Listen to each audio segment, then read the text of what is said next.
Hello friends, welcome back to Viji school cooking. எல்லோரும் எப்படி இருக்கீங்க? சேஃபாக இருக்கீங்களா? இன்றைக்கான குக்கிங் வீடியோவில் ரொம்ப சூப்பரான காரசாரமான ஒரு சிக்கன் குழம்பு, அதுவும் குக்கரில் மசாலாலாம் அரைச்சி ஃப்ரெஷ்ஷாக சேர்த்து ஒரு டிஃப்ரெண்ட்டான மெத்தடில் செய்ய போகிறோம். ரொம்பவே சூப்பராக இருக்கும், டேஸ்ட்டாக இருக்கும். கண்டிப்பாக பிகினர்ஸ் கூட இந்த வீடியோ ஃபாலோ பண்ணி குழம்பு வச்சிங்கன்னா கண்டிப்பாக நீங்கள் வீட்டில் நல்ல பேர் வாங்கலாம். இப்போ வாங்க வீடியோக்குள்ளே போகலாம். இந்த காரசாரமான சிக்கன் குழம்பு எப்படி செய்யலான்னு பார்க்கலாம். வீடியோக்குள்ளே போகிறதுக்கு முன்னாடி நம்ம சேனலை புதுசாக பார்க்குறவங்க வீடியோ ஸ்கிப் பண்ணால் முழுவதுமாக பாருங்கள். பிடிச்சிருந்தால் சப்ஸ்கிரைப் பண்ணுங்கள். கூடவே இருக்கிற பெல் ஐக்கானை ஆலில் செட் பண்ணி வச்சுக்கோங்க. அப்போ தான் நாங்கள் போடுற வீடியோ உங்களுக்கு உடனுக்குடன் நோட்டிஃபிகேஷனாக வரும்.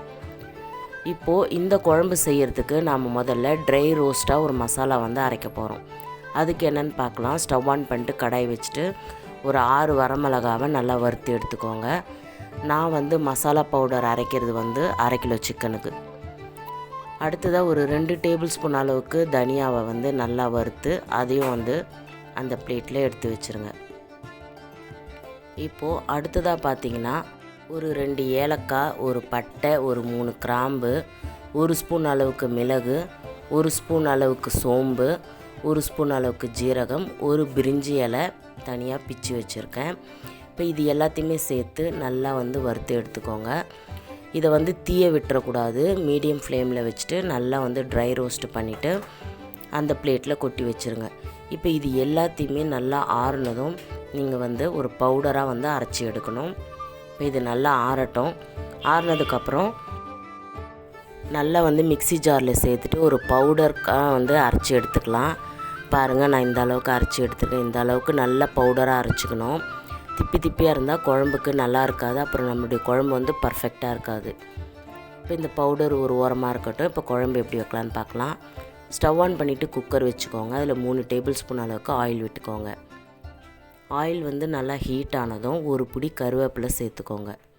கருவேப்பிலை நல்லா பொரிஞ்சதும் ஒரு பெரிய வெங்காயம் நான் பொடியாக கட் பண்ணியிருக்கேன், அதை சேர்த்துக்கலாம். வெங்காயமும் கருவேப்பிலையும் நல்லா வதங்கணும். வெங்காயம் ஒரு கோல்டன் ப்ரௌன் கலரில் வதங்கினதுக்கப்புறம் 1 ஸ்பூன் அளவுக்கு இஞ்சி பூண்டு பேஸ்ட்டு சேர்த்துக்கலாம். இஞ்சி பூண்டு பச்சை வாசனை போகணும். பச்சை வாசனை நல்லா போகட்டும். அது வரைக்கும் நல்லா வதக்கி விடுங்க. இஞ்சி பூண்டு பேஸ்ட்டு நல்லா வதங்கினதுக்கப்புறமா 1 ஸ்பூன் அளவுக்கு நான் குழம்பு மிளகாய்த்தூள் சேர்த்துருக்கேன். நீங்கள் தனி மிளகாய்த்தூளாக இருந்தால் 1 ஸ்பூன் தனி மிளகாய்த்தூள், 2 ஸ்பூன் தனியாத்தூள் சேர்த்துக்கோங்க. இப்போ மிளகாய்த்தூள் சேர்த்து நல்லா கிளறி விட்டுருங்க. இப்போ இது கூட ஒரு 1/2 ஸ்பூன் அளவுக்கு மஞ்சத்தூள் சேர்த்துக்கலாம். சேர்த்துட்டு இது ரெண்டுத்தையும் நல்லா மிக்ஸ் பண்ணி விட்டுருங்க. இப்போ நான் ஒரு 2 வெங்காயம் நல்லா பேஸ்ட்டாக அரைச்சி எடுத்துருக்கேன், அதை இதில் சேர்த்துடலாம்.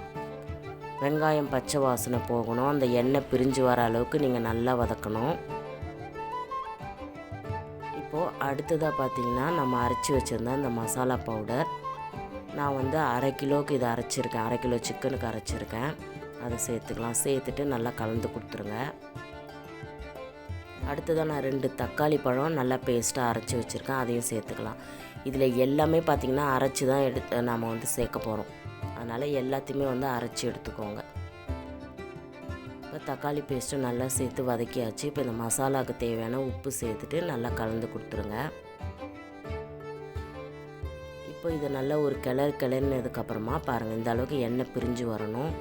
இப்போ அடுத்ததாக இது கூட ஒரு 3 டேபிள் ஸ்பூன் அளவுக்கு தயிர் சேர்த்துக்கலாம். தயிர் ஏன் சேர்க்குறோன்னா சிக்கன் நல்லா சாஃப்டாக வெந்து வரும், நல்லாயிருக்கும் டேஸ்ட்டாக. இப்போ 1/2 கிலோ சிக்கனை அதில் சேர்த்துடலாம். அந்த மசாலாவோட நான் நல்லா 1/2 கிலோ சிக்கன் எடுத்து வாஷ் பண்ணி எடுத்து வச்சுருக்கேன். அந்த மசாலாவோடு சேர்த்துட்டு நல்லா கலந்து கொடுங்க. இந்த மசாலா, இந்த சிக்கன் இது எல்லாமே கலந்து வரணும்.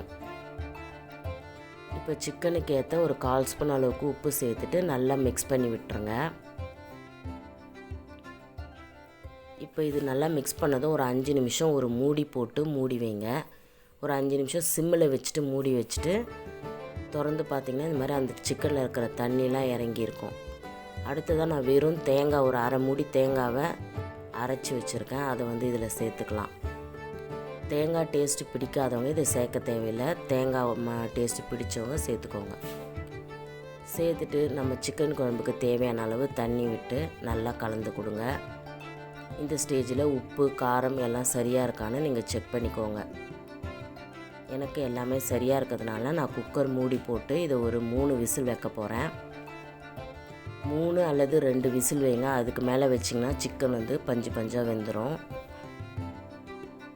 இப்போது இது விசில் தானாக ப்ரெஷர் இறங்கினதை நம்ம ஓப்பன் பண்ணி பார்க்கலாம். இப்போ 3 விசில் வந்துடுச்சு. ப்ரெஷரும் தானாக ரிலீஸ் ஆகிடுச்சு. இப்போ நான் ஓப்பன் பண்ணி காட்டுறேன். நம்ம சிக்கன் குழம்பு சூப்பராக ரெடியாக இருக்குது பாருங்கள். நான் கொஞ்சம் தண்ணியாக தான் வச்சேன்.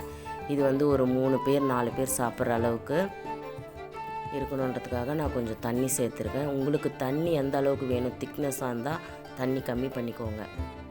இப்போ சிக்கன் வெந்துடுச்சான்னு ஒரு தடவை செக் பண்ணிவிடுங்க. சிக்கன் நல்லாவே வெந்திருக்கு. இப்போ நம்மளுடைய காரசாரமான மசாலா அரைச்சி வச்ச சிக்கன் குழம்பு சூப்பராக ரெடி ஆகிடுச்சு. இது ரைஸ்க்கு ரொம்பவே அட்டகாசமான ஒரு காம்பினேஷன் சொல்லலாம். ரைஸ்க்கு ரொம்ப சூப்பராக இருக்கும். அது மட்டும் இல்லாமல் இட்லி, தோசை, பூரி, சப்பாத்தி நீங்கள் எல்லாத்துக்குமே சைட் டிஷ்ஷாக வச்சுக்கலாம். ரொம்பவே டேஸ்ட்டாக இருக்கும். சிக்கன் வாங்கினீங்கன்னா ஒரு முறை இது மாதிரி செஞ்சு பாருங்கள். கண்டிப்பாக உங்கள் வீட்டில் ட்ரை பண்ணி பார்த்துட்டு எனக்கு கமெண்ட்ஸில் எப்படி இருந்துச்சுன்னு ஷேர் பண்ணிக்கோங்க. நெக்ஸ்ட் ஒரு இன்ட்ரெஸ்டிங்கான வீடியோவில் சந்திக்கிறேன். until then it's bye from Vijis. நம்ம சேனலை சப்ஸ்கிரைப் பண்ண மறந்துடாதீங்க. தேங்க்ஸ் ஃபார் வாட்சிங்.